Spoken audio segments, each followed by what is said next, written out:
So let me welcome all of you to Union Station, and a reminder that this is a very significant day. The success that we've had here at Union Station, and considering the success we've had on the north-south rail linkages and how well they've worked by all objective standards, is reinforced by the announcement we have today. In a moment, I'm going to introduce our really fine governor, Maura Healey, who's been terrific on these issues, and I'm reminded that for me, it's now 3 governors that we've worked with on the north-south, east-west, but bringing this to fruition, Governor Healey gets a special pat on the back, as well as her staff. But this was a partnership, and I know Secretary Monica Tibbits-Nutt is here, the MassDOT Rail and Transit Administrator, who's been very helpful to us. Meredith Slesinger is here, and Amtrak, the Vice President, Dennis Newman, is here. And the visit that I had with Amtrak when we traveled from South Station in Boston to Union Station in Springfield, I felt really confident because he kept taking pictures along the way and talking with us about what we all envisioned for East-West Rail. This is a huge economic boost for people who live in the Valley, linking this to the city of Worcester and onto the city of Boston, and the governor has assured me once again she's fully in support of the argument that is going to proceed with making rail available to people in the Berkshires at Pittsfield, Massachusetts as well. So this is $108 million of federal funding from the Department of Transportation. I know in a time when we're so focused on amplifying conflict and social media and the cable shows, that there are some of us who are really interested in governance. And I call attention to that largely because of the success that we had in getting Joe Biden's infrastructure bill over the goal line. And the tax credits in that came from the Ways and Means Committee. So then let's go to the Inflation Reduction Act. $412 billion of tax credits. It is singularly the most important piece of climate change legislation in the history of the world. Tax credits came from the Ways and Means Committee. The CHIPS Act. All of this has happened during the last 2.5 years, and the infrastructure bill helped to reinforce additional funding for what we're witnessing here on East-West Rail. So much of my constituency over the years was centered around the city of Worcester. This district at one time went to Bellingham, and I began in Leominster, Fitchburg, and Gardner. So I have a very good understanding of what the people of Worcester, south and north, think of what they need in terms of economic opportunity. This will also relieve in time some of the housing pressures in the city of Boston, because you can live out here in a beautiful and big home for just part of the cost of what people pay in the city of Boston. So this is significant. We would not have gotten here without the assertive leadership of Governor Maura Healey. She's been terrific. I noticed she was at the Big E. Did you get enough cotton candy? Never enough. I mean, that's a must there. And, but Governor Healey's work here as an advocate, she's out here all the time. But, when I talk to her, there's always follow-up, and that's the school that I came from, follow-up. So we're delighted that the governor's with us once again, and this is an exciting announcement in partnership with the federal government. So pleasure for me to introduce my friend, Governor Maura Healey.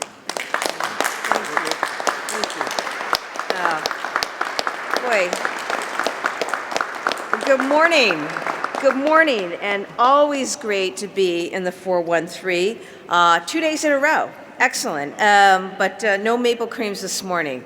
But we do have great things to talk about, and I just want to thank Chairman Neal for his leadership on so many fronts in bringing real money back to Massachusetts that has a huge transformational impact on communities, not just here in his district, but statewide. And I'm just so not only proud, but grateful, particularly in my shoes, to have a person who is just a top leader in all of Congress, advocating for us, working with us day after day.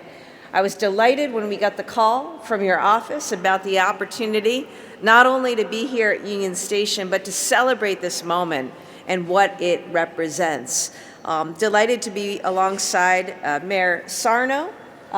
Great to see you, and our colleagues in government, Representative Sabadosa, Senator Oliveira, Representative Gonzalez, joined as well by members of our team. So I don't get the credit on this one. It's the folks in the administration, particularly our Department of Transportation. You'll hear from our Secretary of DOT, Monica Tibbits-Nutt, our Rail and Transit Administrator, Meredith Slesinger. Meredith, in particular, has been really the force behind what became the application that we're grateful that the administration chose to fund. And we also have with us today our Director of Federal Funds and Infrastructure, Quentin Palfrey.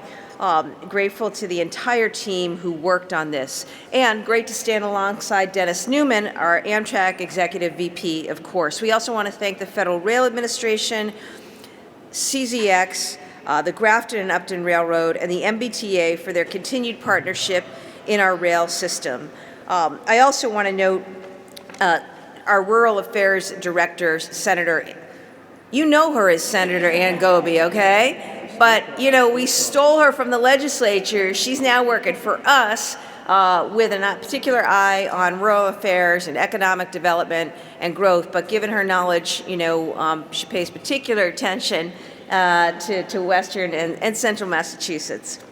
Look, we said from day one that we were going to compete as an administration. We were going to compete hard for every single dollar that the Biden-Harris administration has made available through the important legislation enacted by Congress under Congressman Neal's leadership and with the support of our entire federal delegation. We have outstanding representation in Congress.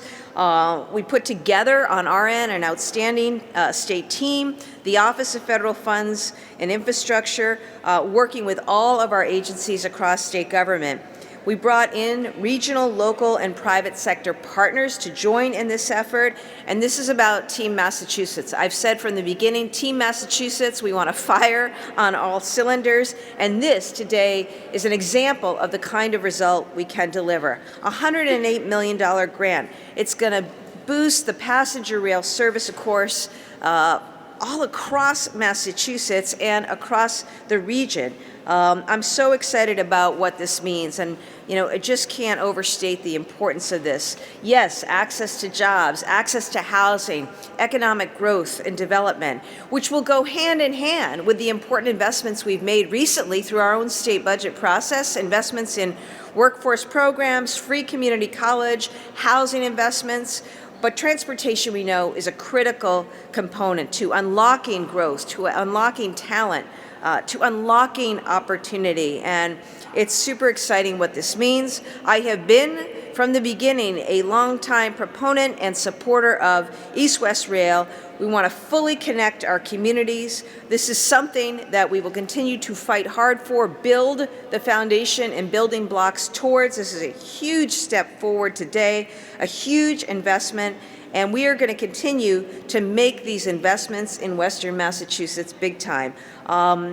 So we look forward to more work. And again, I just want to thank Congressman Neal, the delegation. I want to thank my team in particular for the work they did to hustle and put together this grant application. And I am super excited about what this means. And with that, I want to introduce our Secretary of Transportation, Monica Tibbits-Nutt.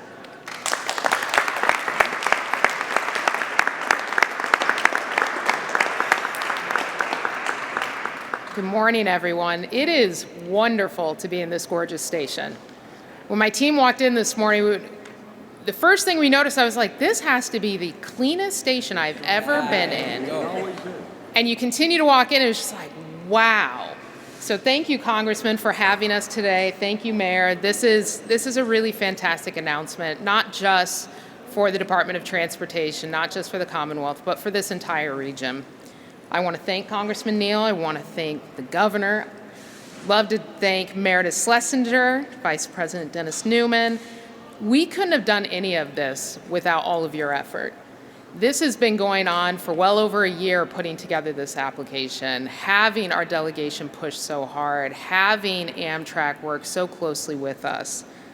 I also want to express our deep appreciation to USDOT, to the Secretary of Transportation, Pete Buttigieg, and all the officials in the federal administration. Boston may be the hub, but Springfield and Springfield Union Station is certainly the compass rose. Massachusetts lines stretching north, south, east, west are not just going to unlock the region for the residents of Boston, but really unlock the region for those who've moved out here, those who've been able to work out here. When we talk about the housing crisis, we all know there are no easy answers, but I will say Central and Western Massachusetts have answered the call. They've made it to where families, independent of what income you're in, are able to actually own homes, and for businesses, small businesses, to be able to locate out here and get the workforce that they need. The CRISI grant funding today is totaling more than $108 million. This is going to be spent wisely. This is going to go towards the corridor infrastructure projects. This is all planned under our Connecting the Commonwealth early actions for the Inland Route project. The project is anticipated to divert 15 million passenger miles annually from other modes of rail.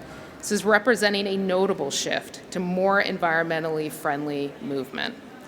The Inland Route service will also introduce an opportunity not only to advance accessible, affordable housing, but to also provide those connections to jobs for a diverse group of Massachusetts residents.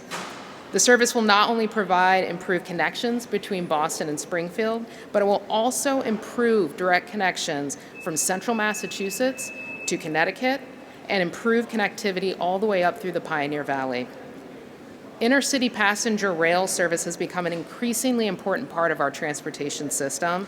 Last state fiscal year, we served over 170,000 trips in Western Massachusetts on state-supported Amtrak services, the highest number of trips ever and well over the pre-pandemic levels. The CRISI grant federal funds will support the rail capacity necessary for 2 additional round trips from Boston to Springfield, as well as providing improved connections between many cities in southern New England: Boston, Framingham, Worcester, Springfield, Hartford, and New Haven. The train travel times between Boston and Springfield will be reduced from the existing Lakeshore Limited to get closer to a 2-hour trip time for passengers between Boston and Springfield. The improvements will support our important freight rail network by building capacity and supporting efficient operations of CSX and Grafton and Upton railroads. The used freight rail line and its criticality to the economy, carrying important regional commodities, consumer products, and many of our community waste products. However, as you all know, this is incredibly complicated, and it is challenging to start passenger train service. And we are so thankful to have our good partners in Amtrak, in CSX, MBTA Grafton and Upton Railroad, and the state of Connecticut, and especially the Federal Railroad Administration. I cannot say enough for all the work this team has put into this, and all of us at MassDOT are thrilled, beyond thrilled, to be working with you in the weeks, the months, and years ahead as we improve and expand our passenger rail within Western Massachusetts. At this time, it is my true honor, to present our Rail and Transit Administrator, Meredith Slesinger.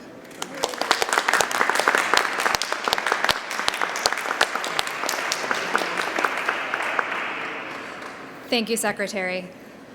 Good morning, everyone. I'm really excited to be here for this announcement, particularly to share the podium with Governor Healey and Congressman Neal, who have been such vocal champions for expanding passenger rail service across the state, and to be with so many of you who have been tireless advocates for transportation services that help people who live, work, and visit this region.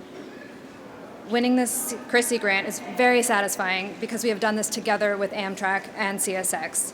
And to demonstrate our commitment and their commitment, we even started working on the technical analysis for these projects well before we learned about the grant announcement yesterday. We have all been closely collaborating for years to increase passenger rail service in the Commonwealth. And together, we have made a big difference. Making the Valley Flyer service permanent and piloting the Berkshire Flyer are just 2 examples. With this grant, we can deliver even more.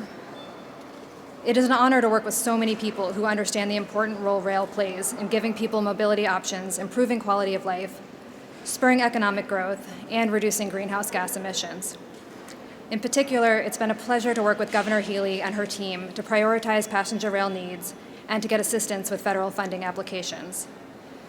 From the start, the Healey-Driscoll administration has been committed to West-East Rail. The administration initially proposed using fair share funds for the Palmer and Pittsfield components, but when these funds weren't included in the legislature's budget proposals, the administration took action to include $12 million in MassDOT's capital plan. So this work is currently funded.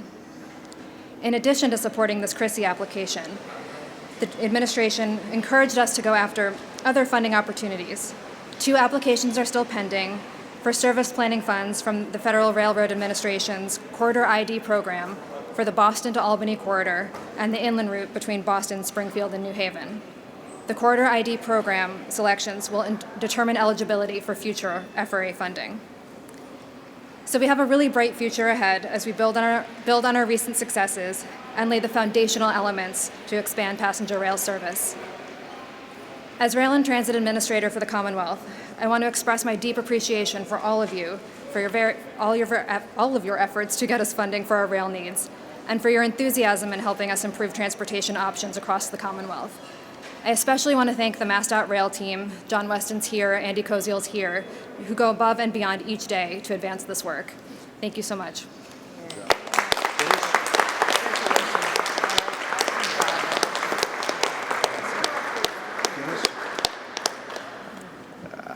Well, good morning, everyone, and thank you, Meredith. I'm Dennis Newman from Amtrak, and it is great to be here at the beautiful Springfield Union Station. My first time back here since we added 2 additional Northeast regional round trips earlier this summer in collaboration with MassDOT and Connecticut DOT and Metro North Railroad.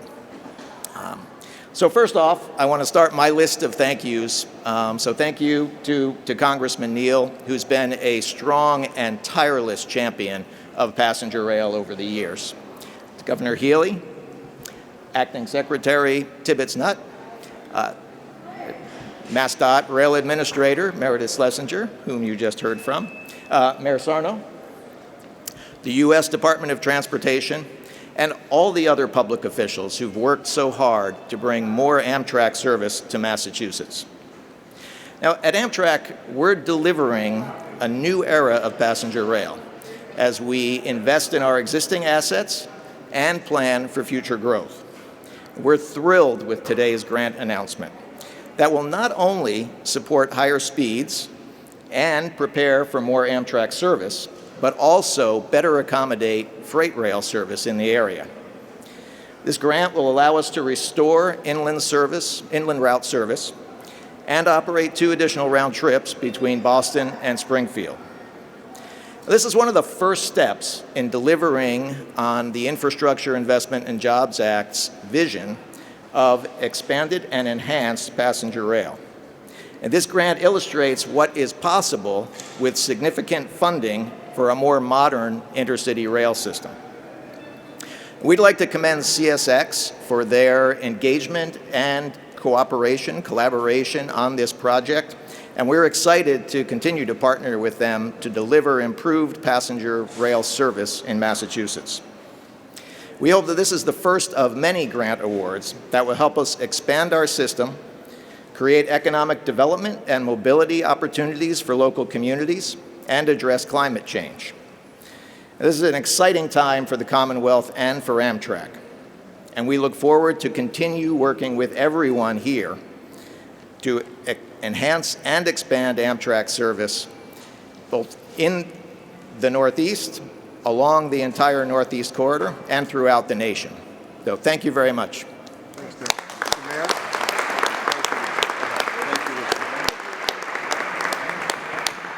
Thank you, Congressman Neal, and to Governor Healey and her administration, and to my colleagues in government. Welcome to the house that Neal built. The tracks are being laid right now, and when you look upon settlements that occurred back in the 1600s and 1700s, it was the river. And then when you move toward the industrial age, it was the railroad that made for the boom cities. So it's back to the future now. This $108 million sets the stage from Worcester to Springfield. And this is another project, and I have to commend Congressman Neal. I want to commend Governor Healey. Synergy. We're all working together to make this happen. Another project that said would never get done in the city of Springfield. and we worked very closely together, and now you have this. And Governor, I have to tell you, the station is always very, very meticulously kept, and I want to commend my SRA Director, Amanda Pham, on that also, too. So this is to the Golden West, as Congressman Neal had alluded to. Our price points are much, much better than in the Boston area when it comes to housing, business economic development, opportunities. And to have this rail, east-west, come to fruition and being able to move back and forth within a reasonable amount of time, that's key. That's key. So we're ready to roll, and I can't wait until we're all here with Congressman Neal and Governor Healey, my colleagues in government, the administration, and to say, all aboard. Let's keep it rolling. Thanks.